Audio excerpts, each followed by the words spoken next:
Presidente Marcelo Rebelo de Sousa, de Portugal, está com a ONU News neste destaque especial.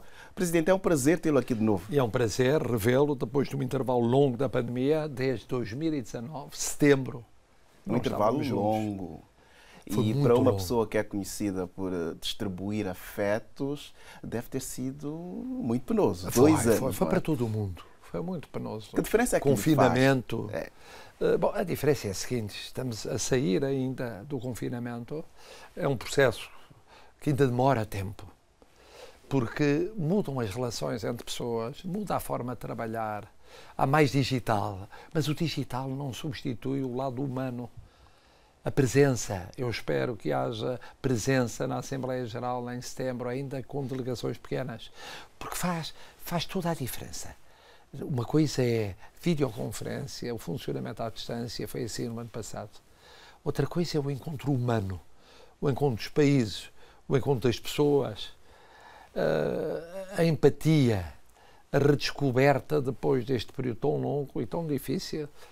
Difícil pelos mortos, difícil pelos doentes, difícil pela economia que sofreu, difícil porque fecharam as relações entre as pessoas e, portanto, mesmo esta é talvez a viagem mais longa que eu fiz há um ano e meio, porque estive na Guiné-Bissau, cá está, para referir um país irmão na mesma comunidade que formamos, porque é verdade que tive algumas deslocações muito pontuais, mas tão longe, num só dia, apesar de tudo, fez a diferença, e noto a diferença aqui no funcionamento das Nações Unidas. Ainda é um funcionamento a arrancar. Curiosamente, fiquei a saber, era o primeiro chefe de Estado que cá vinha depois da pandemia. E nessa qualidade... E nessa qualidade por uma boa razão. Uma razão que é uma razão de felicidade para nós todos. A reeleição do secretário-geral. Secretário-Geral. A mesma língua e partilhamos os mesmos ideais, que foi a reeleição de António Guterres como secretário-geral. O que é que falou com ele depois da Olha, o que eu falei foi...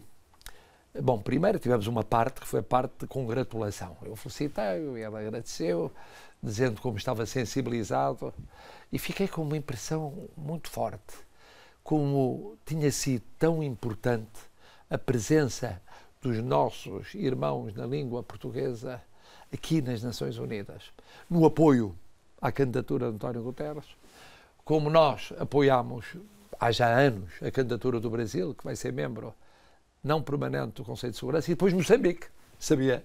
Moçambique vai ser pela primeira vez membro, daqui a um ano e meio, de membro não permanente do Conselho de Segurança. Angola já foi 2 vezes. Quer dizer, no fundo, é o primeiro secretário-geral da CPLP. Este é um bom momento para Portugal. O que é que sente como presidente de um país com esta posição de liderança em organizações internacionais? Eu sinto o seguinte, tenho um duplo sentimento. O primeiro sentimento é, enquanto presidente de todos os portugueses. Todos eles estão aqui hoje, pela minha voz, pela minha presença, a apoiar, a agradecer, a louvar o primeiro mandato de António Guterres e a apostar tudo num segundo mandato em tempos difíceis, saída da pandemia, recuperação da crise económica e social, abertura do mundo, restabelecimento de relações entre grandes, médias e ditas pequenas potências, ao mesmo tempo desafios climáticos, os oceanos, que nos ligam, aliás, também muito, e haverá uma conferência dos oceanos em Portugal em junho do ano que vem, das Nações Unidas. Mas depois, além disso, o que há de papel das novas gerações, de papel da mulher, de conflitos regionais, à espera de solução, o digital, o que mudou na vida das pessoas, a transição energética. Portanto, são tantos desafios, tantos desafios. Isso eu sinto que é uma honra para os portugueses de verem à frente de uma instituição tão importante como secretário-geral um português. E depois, não escondo um lado pessoal. Eu conheço António Guterres desde os 16 anos de idade. Formávamos parte do mesmo grupo, sonhávamos em conjunto, trabalhávamos em conjunto. Portugal era uma ditadura, sonhávamos com a democracia, sonhávamos com o desenvolvimento, sonhávamos com a descolonização, que era crucial. Sonhávamos com uma nova comunidade de países que falam a mesma língua. Sonhávamos com tanta coisa diferente e quis o acaso ou o destino que, muitas décadas depois, eu pudesse, como Presidente da República Portuguesa, testemunhar 2 vezes a eleição do meu companheiro de luta daquela altura.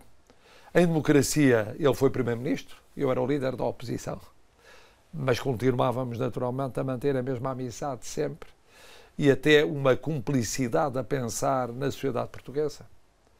Eu viabilizei vários orçamentos estando na oposição, chegámos a acordos de regime muito importantes e, portanto, este lado afetivo junto ao lado português, mas também junto ao lado que nos une a nós, da CPLP, junto àquilo que eu penso que é o interesse real do mundo, ter um homem destes. A mensagem de hoje do secretário de Estado norte-americano é isso mesmo. A mensagem da insuspeita embaixadora do Reino Unido, que falou pela Europa, apesar de já não ser União Europeia, e que disse isso mesmo. Este homem, por aquilo que fez, por aquilo que é, pelo respeito e o afeto que tem pelas pessoas, por aquilo que ele sofre com os mais pobres, com os mais explorados, com os mais dependentes, fazendo pontes. É a pessoa certa, no momento certo, no lugar certo. E por onde há mais por estender estas pontes? Hoje, décadas depois dos sonhos que teve na altura, onde é que vê que estas pontes ainda podem chegar? Não tem de chegar a tudo, olha. Pontes entre a Europa e a África, fundamentais. Pontes a pensar nas migrações entre todos os continentes, porque as migrações têm razões políticas, militares, mas também sociais, económicas e climáticas. Pontes. Mas depois pontes também entre as grandes potências, chamadas grandes potências. Fazer com que permaneça o diálogo entre elas. Naquilo em que divergem, naquilo em que é importante para o mundo que possam convergir, porque têm de convergir na questão do Ártico, nos oceanos, no clima, em muitas questões de segurança, na preocupação com o ciberterrorismo, com desafios que se colocam, como são as migrações. São problemas comuns. Nenhum país, mesmo o mais rico do mundo, pode resolvê-los sozinho. E essas pontes têm que se refazer. Acaba de entrar em funções a administração Biden. Pois é uma experiência diferente da que existiu com a administração Trump. O diálogo, a cimeira que houve com a Federação Russa. Antes disso, a cimeira com a União Europeia, a reunião da NATO, a necessidade do diálogo com a República Popular da China, o diálogo permanente, como houve da União Europeia, e não esqueçamos que Portugal, neste momento, exerce a presidência do Conselho da União Europeia, a cimeira que houve com a Índia, promovida por Portugal, a cimeira social, tudo isto, a cimeira que vai haver da CPLP, em meados do mês que vem, em Luanda, tudo isto são momentos para pontes. Pontes. Porque o mundo não vive sem pontes. E a pandemia não quebrou as pontes, mas dificultou as pontes. Porque não é fácil falar sem ser olhos nos olhos.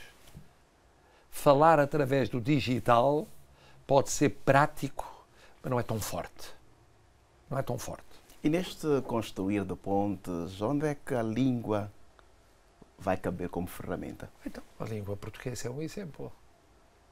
Não é por acaso que eu, logo no início da minha intervenção, tive uma frase a dirigir a António Guterres as calorosas felicitações, calorosos parabéns em português. Porque é uma grande língua, é a língua mais falada no Hemisfério Sul.